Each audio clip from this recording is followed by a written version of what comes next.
Bonjour tout le monde, c'est Valil. Alors pour cette troisième vidéo, je vais faire un format un peu hybride. Je vais peut-être montrer des cartes, mais je voulais surtout en fait aborder une liste de points, de remarques que je me suis faites moi-même à l'usage des jeux, enfin en les prenant en main. Et ce sont des choses, des questions qu'on peut se poser avant de se procurer un tarot ou pas. Donc pour les personnes qui auraient l'envie, le budget, etc.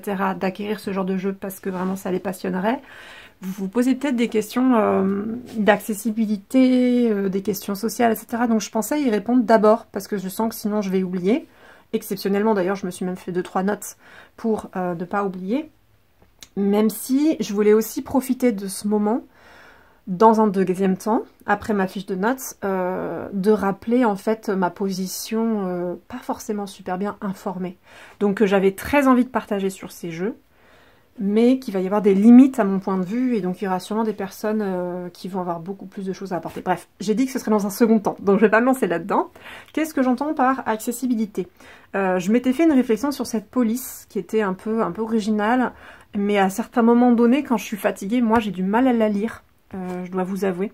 Alors que là derrière et dans le livret, Cédar a vraiment choisi de mettre des polices hyper classiques. En général, je crois qu'elles sont sans sérif, donc c'est conseillé pour la lisibilité. Pas trop petites au niveau de la taille de police. Maintenant, les interlignes ne sont pas super aérées. Et après, je sais aussi que de toute façon, il existe des polices qui sont dites, je vais faire dans l'autre sens, ouais, qui sont dites accessibles ou pas pour certains troubles de la vue et tout. Et bon, bah, on peut pas satisfaire tout le monde, donc c'est un peu compliqué. Et c'est quand même très rare. Je connais pas beaucoup de créatrices, honnêtement, qui emploient des polices type Luciole. Il y a une police spéciale dyslexie aussi qui est différente. En général, on a des polices de base, quoi. Donc bon, on fait avec ça. Au niveau du dos, moi je vais faire au fur et à mesure, hein, en fonction de ce que je vois. Au niveau du dos, j'aimais bien que ce soit pas très contrasté, même si au début j'étais un peu déçue. Ça fait un peu couleur passée. Là, je suis même pas sûre qu'on s'en rende compte. Ouais, si je la repose, on s'en rend compte que c'est un peu faded, diraient les Anglais. Nous, ce serait un petit peu éteint. Un petit peu, il y a un autre terme que je retrouve pas. Au début, j'étais déçue, mais en fait, j'ai remarqué que ça m'évitait de me faire mal aux yeux, parce que si le blanc ressort trop, je pense que pour les personnes qui ont des troubles de la vue, les personnes migraineuses, les personnes épileptiques, en fait, trop de blanc ou trop de contraste, ça peut provoquer des troubles. Et moi, j'y suis sensible. Et au final, je me suis rendu compte que même s'il y avait du blanc, ça me gênait pas trop sous cette forme. Donc voilà. Au niveau du deck lui-même, donc là, je vais vous montrer des cartes. Et pareil, il y a un autre truc que j'aurais dû dire. Je vais laisser chaque personne qui regarde cette vidéo se prémunir d'elle-même en fonction de ses blessures, en fonction de son vécu, des images. En fait, je n'arriverai pas à tout anticiper parce que j'ai pas assez de connaissances, et vu que je veux parler des images, je pourrais pas la flouter, enfin ça aura pas de sens en fait. Donc voilà, si vous avez des blessures ou des troubles du comportement alimentaire ou des choses comme ça, peut-être que c'est toute cette série sur la nourriture, vous pourrez pas la regarder.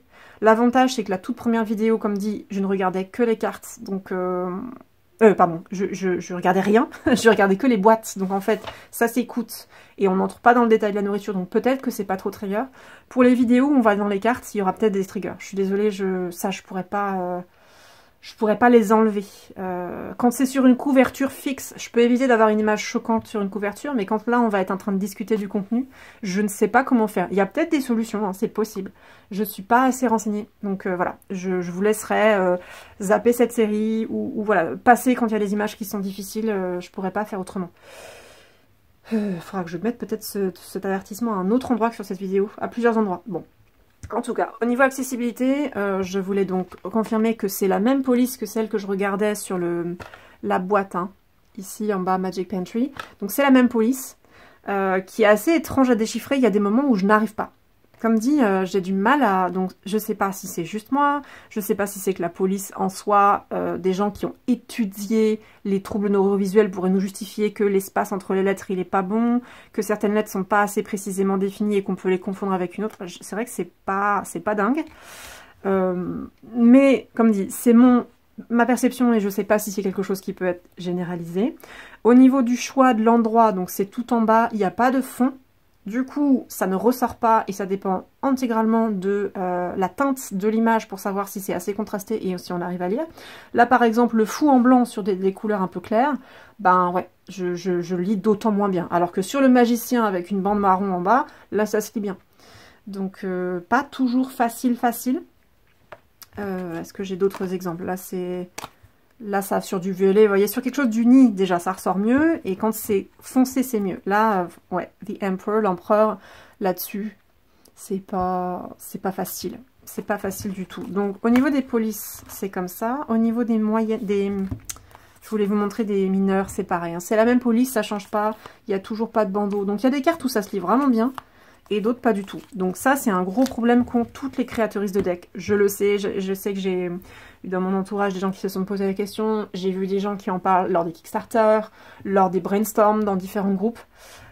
C'est compliqué. Et puis c'est surtout qu'en termes de goût, en fait, il n'y a pas de truc qui convaincra tout le monde parce qu'il y a des gens qui détestent les bandeaux, en fait. Il y a des gens qui détestent avoir un bandeau sur l'image qui cache une partie de l'image. Et donc, ces personnes-là, elles préféreront vraiment un truc comme ici. Sauf qu'en fait, moi je trouve que niveau visuel, ça va pas. Au niveau visuel, on voit pas bien tout. Donc j'ai tendance à préférer un bandeau, hein, quelque chose en bas, parce que sinon ça peut être compliqué. Bon, ça c'est... Voilà. Au niveau de la taille, je trouve que c'est pas trop petit. Ça par contre, du coup, c'est pas mal. Et ce ne sont que des majuscules en fait. C'est que ce qu'ils appellent capital letters, donc c'est que des majuscules. Ce qui peut permettre de déchiffrer mieux, mais en fait, comme dit, moi je trouve que cette police, elle est tellement spéciale dans la façon de tordre les lettres que c'est pas simple. Bon. Donc, la couleur, vous l'avez, la taille, on en a parlé, la forme, du coup, je viens d'en parler. Donc ça, ce sera pour la police. Comme dit, je vous remontre rapidement le livret qui est différent.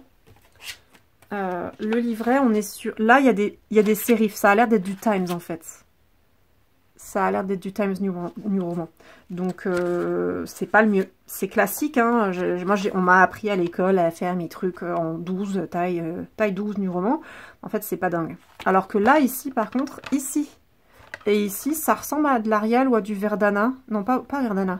Peut-être de l'Arial ou quelque chose comme ça. Sans sérif, c'est beaucoup plus lisible, en fait, qu'un New Roman. Donc, je sais pas pourquoi le livret ici et ici, c'est une police qui est mieux. Et dedans, non. Enfin, mieux. Plus accessible, et dedans, non. Ça, c'était un drôle de choix, mais je voulais vous le dire. Donc, la police, elle se retrouve vraiment uniquement dans les titres des chapitres, dans le livre, et sur les titres des cartes. Voilà. Au niveau, d'ailleurs, des majeurs, j'ai oublié de le dire, il y a des chiffres romains. C'est quelque chose qui me passait complètement au-dessus il y a 15 ans. Parce que j'ai appris ça à l'école et ça me choquait pas. Mais en fait, c'est vrai que les chiffres romains, c'est comme d'avoir un alphabet. Ça demande un apprentissage, ça demande de la connaissance supplémentaire. Et ça demande de la mémoire, ça demande plein de choses. Et donc, par définition, c'est moins accessible qu'un chiffre arabe, en fait. Il me semble que je dis pas une ânerie et que nous, les chiffres qu'on utilise, on appelle ça les chiffres arabes. Le 0 est arabe, c'est sûr. J'espère que les autres aussi. En tout cas, que les chiffres qu'on a l'habitude d'utiliser. Donc, un peu triste. C'est vrai que ça permet de faire une différence majeure-mineure, parce que vu que les mineurs... mais même pas, parce qu'en fait, les mineurs, elles n'ont pas le chiffre. C'est écrit en toutes lettres. Et ça, du coup, je pense que Cédar y a peut-être pas pensé. Si là, au lieu d'écrire 4, il y a bien 4 Q, A, si c'était du français, Q, U, A, T, R, E, qui était écrit, et que là, il y avait un chiffre, on aurait quand même une chiffre arabe, on aurait quand même la différence entre les deux. On verrait, d'un seul coup d'œil, on verrait mineur, majeur. Parce que souvent, la raison d'avoir les chiffres romains sur les majeurs, c'est ça, c'est de pouvoir faire vraiment un shift, un fossé, une distinction très claire entre majeur et mineur. Sauf que ben, c'est pas très accessible. Et visuellement, c'est pas facile. Là, je m'étais dit, ben oui, je m'étais dit ce sera 4, 5, etc. en chiffres. Mais en fait, non, ce sont des lettres. Donc là, on aurait pu totalement avoir des chiffres usuels, que je pense être des chiffres arabes, et bah, on n'aurait pas eu le problème. On aurait quand même eu un shift. Donc je trouve ça dommage. Voilà. Au niveau de l'accessibilité, il y a aussi l'histoire des chiffres. Au niveau de ce qu'on voit, au niveau du contenu, vous avez un mélange de cartes avec juste des mains, comme ça se fait dans pas mal de jeux en fait. Donc vous avez quand même une caractéristique humaine, mais vous voyez pas les corps entiers. Cependant, les mains, on voit chez Cédar, il y a une volonté de représenter un peu toute la société et d'être vraiment varié, divers. Donc on voit des âges, des textures de peau différentes, des couleurs de peau différentes, etc. Donc là, il y a, je ne sais pas si c'est des tatouages ou si ce sont des blessures. Vous voyez, il y a ces marques rouges. Mais il faudra que je trouve un exemple, il y aurait sûrement des mains tatouées, il y aurait sûrement des mains vieilles, ou des mains ouvrières avec des plaies ou avec des rides, etc. Là, voyez, vous avez un personnage entier. Il y aura des cartes où vous n'avez que l'objet à consommer, la recette, le plat ou l'ingrédient, puisque j'ai bien dit que pour les mineurs, au pif, non, là il y a un personnage par exemple, vous avez l'ingrédient d'un personnage, mais là, vous avez juste l'ingrédient et vous n'avez pas de personnage. Donc il y a un mélange d'humain et de non-humain, il y a un mélange de représentation anthropomorphique dans le deck. Mais voilà, chez Cédar, il y a cette volonté d'avoir un peu de tout. Donc, des morphologies, je vais y arriver, excusez-moi. Un peu plus grosses aussi. Alors, je sais pas bien faire la différence entre ce qu'on appelle gros et obèse, je le dis, parce que malheureusement, il y a une espèce de tabou un peu sociétal, et il y a ce qu'on pense dire un truc pour être poli, qui se fait en fait pas, et qui est pire, et qui est une forme de grossophobie. Il y a ce que disent les personnes elles-mêmes. Je sais pas évaluer une espèce d'échelle. Donc, je dirais des personnes grosses.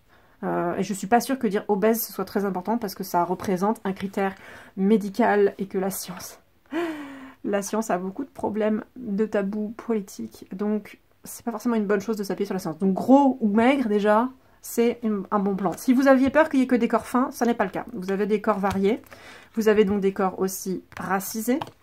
Vous avez des représentations de personnes, je pense, âgées. Alors là, je peux me tromper, mais je suis pas sûre, parce qu'entre les détails des os, du visage et des cheveux, je pense que c'est une personne avec des cheveux gris. En tout cas, j'avais déjà vu dans d'autres decks de cette artiste des personnes âgées. Donc vous avez des jeunes, des vieux, vous avez des personnes avec des troubles divers. Donc par exemple là, il y a une personne avec de l'alopécie, des cheveux colorés évidemment, variés on a dit. Vous avez une personne ici plutôt originaire d'Asie. Je vais pas faire un inventaire, mais on verra un peu tout. Et donc vous avez aussi des corps qui ne sont pas, clairement pas, à moins de demander au personnage, n'est-ce pas, on n'assigne pas de genre. C'est la personne qui se définit. Donc certaines personnes diront que c'est un peu androgyne, mais en fait c'est plutôt non-binaire, on dira. Sûrement des personnes trans aussi, transmasque ou transfemme, qu'on peut identifier à certains signes, parfois pas. Bon voilà, vous voyez, il y a des mains, des objets,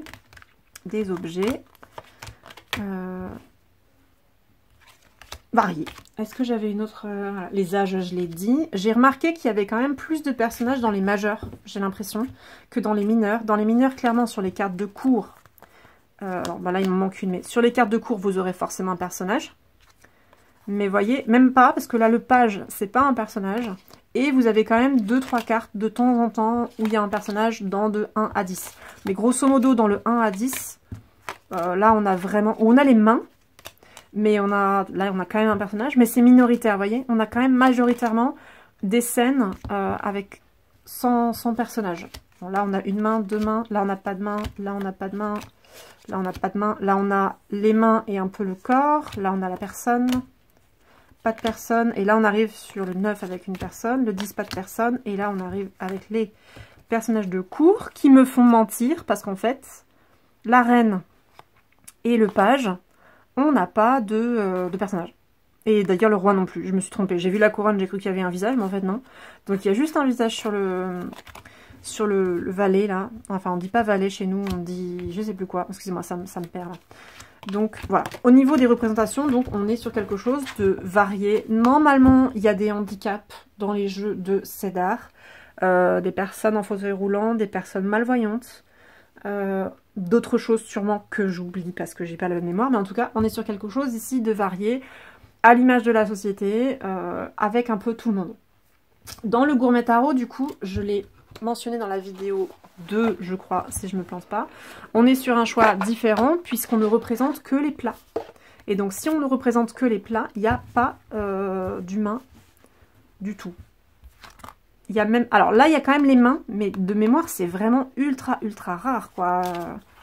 C'est toujours le plat au centre. Le plat au centre, une table, une fête, quelque chose comme ça. Est-ce que je peux faire un passage en avance rapide en le prenant dans les mains ?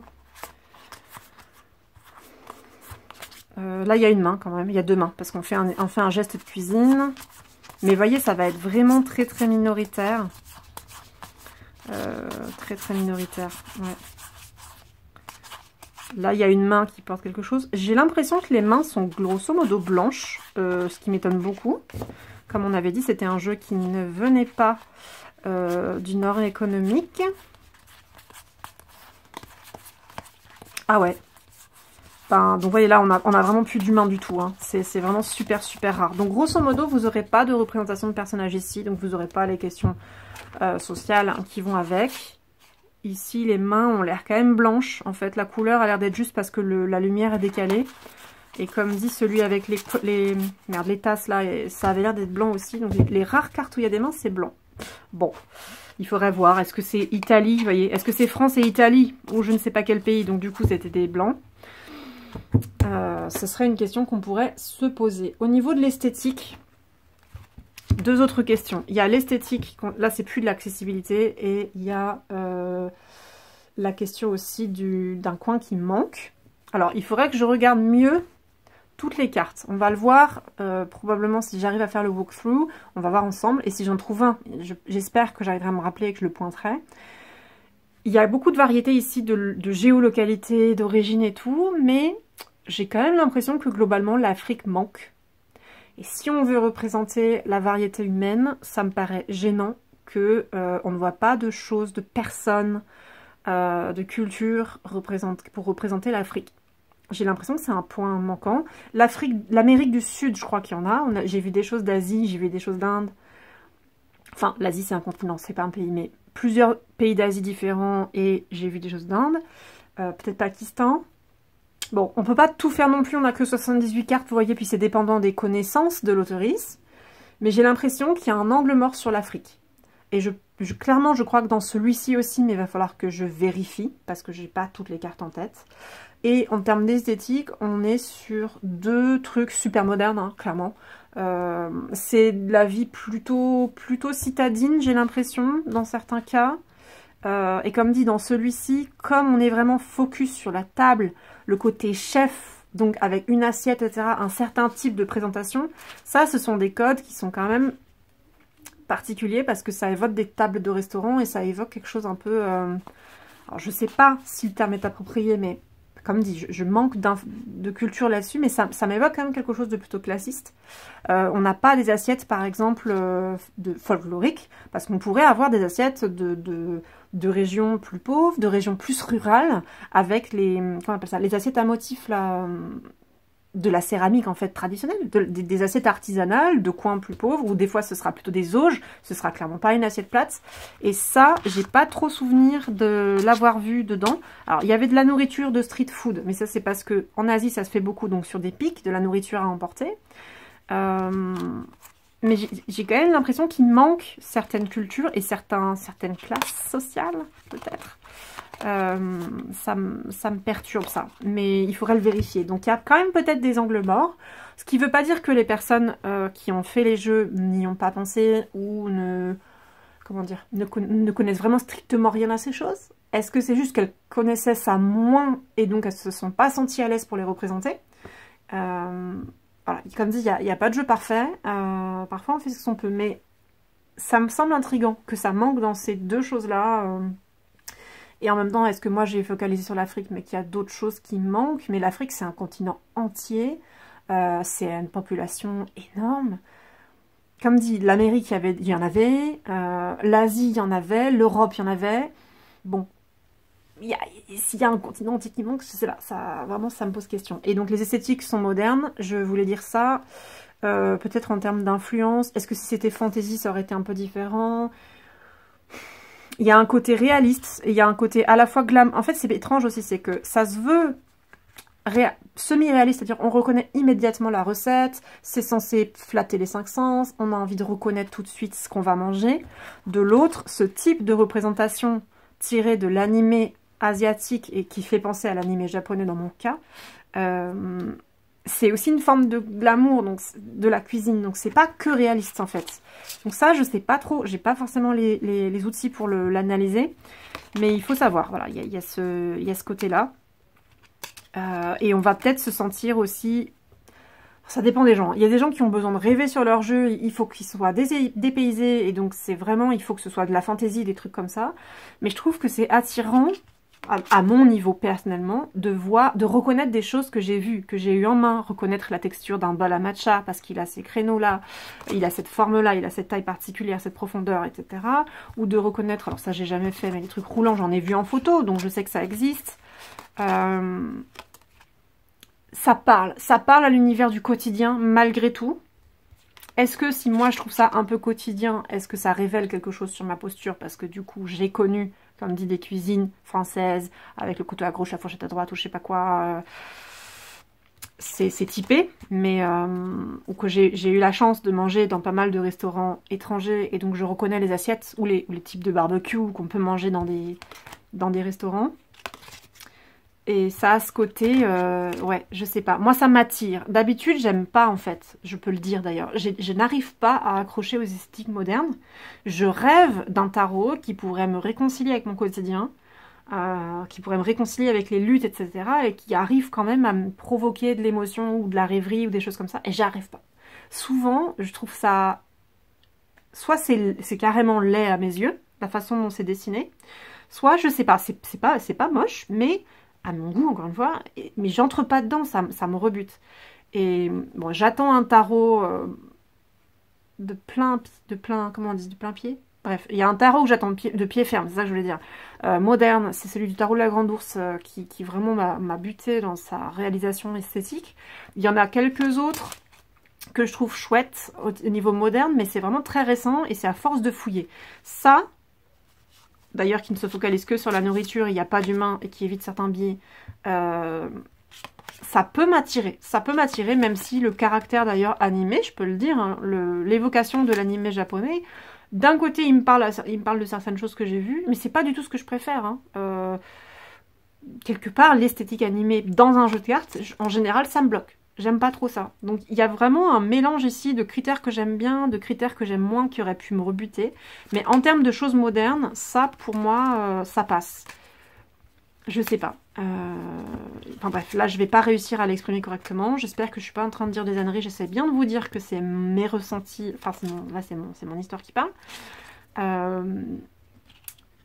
Et j'avais vraiment mis ça au départ, la modernité, je voulais aller quelque part avec ça et j'ai complètement oublié pourquoi. Vous voyez, c'est le désavantage. Je pensais que c'était clair au moment où j'ai pris une note dessus et en fait non, si je la note pas intégralement et que je fais pas le détail, je vais oublier. Donc c'est très chiant. Bon, c'est pas grave. Donc il y a celui-ci et celui-là.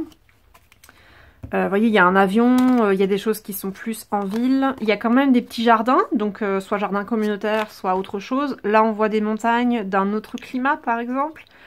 Qui pourrait faire penser à certaines zones des États-Unis ou à certaines zones de l'Amérique du Sud, justement. Donc ça varie un petit peu les paysages, ça varie un petit peu les influences. On reconnaît des cultures vraiment on est ailleurs dans le monde, quoi. C'est pas juste le plat qui, lui, est d'une origine différente.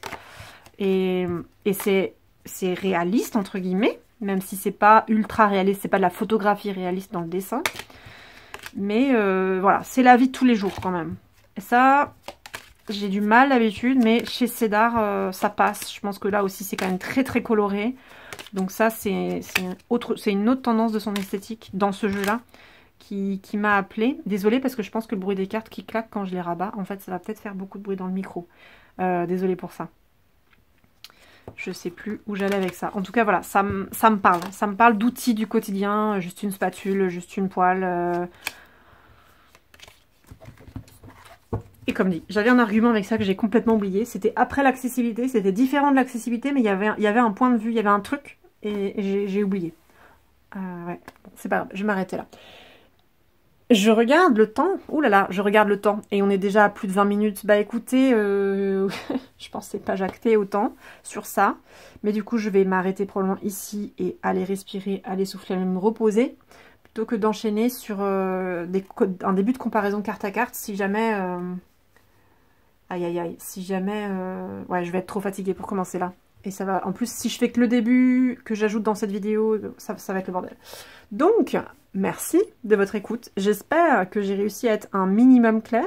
On continue à la fois le côté matériel et visuel et contenu des cartes avec tout ce que ça peut m'évoquer.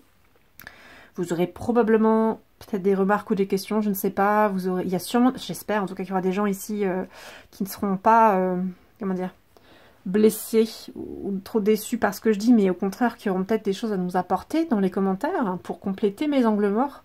Ça pourrait être vraiment super intéressant. Mais il faudrait encore oser. Il y a peut-être des gens qui préféreraient me soumettre des points à creuser en privé, peut-être par mail. J'ai pas une adresse YouTube mail, tiens, il faudrait peut-être que je m'en fasse une. Mais dans tous les cas, si jamais vraiment vous avez un truc que vous aimeriez beaucoup dire et vous n'osez pas le mettre en public, je vous rappelle aussi que j'avais quand même mis un mail à disposition sur le site, le WordPress. Sur le blog, du coup maintenant c'est le blog WordPress Valil sur le seuil ou quelque chose comme ça. Il y a une page contact et j'ai un mail pour. Bon, voilà, je laisse ça à disposition, c'est juste un petit rappel.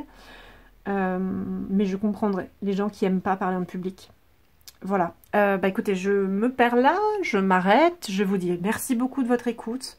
Vraiment, j'attendrai vos retours avec une grande curiosité. Et je vous dis à la prochaine. Probablement, du coup, que là, vu que j'ai fini ma petite feuille de notes sur le côté, je vais voir. Je penche pour un walkthrough de comparaison pour qu'on puisse tout voir la prochaine fois. Mais surprise, surprise. Ça sera au prochain épisode. Merci beaucoup, prenez soin de vous et à la prochaine.